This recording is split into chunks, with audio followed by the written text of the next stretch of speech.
much in response to government priorities, and we try to align our support with the government's strategies and plans. Banku Mundial e entrevista à agência noticiosa TATOLI IP e ao programa TATOLI Global sublinha que Timor-Leste tem que aumentar investimento e a capital humano, liuliu e a área edukasaun, formasaun, téknika, no desenvolvimento kapasidade, forsa, traballu.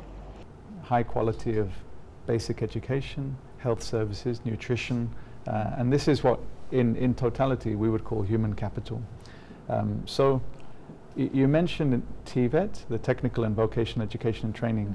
This is also very important, but I would start by emphasizing the importance of the early stages, so early childhood development, the foundations of, let's say, productivity over an entire lifetime.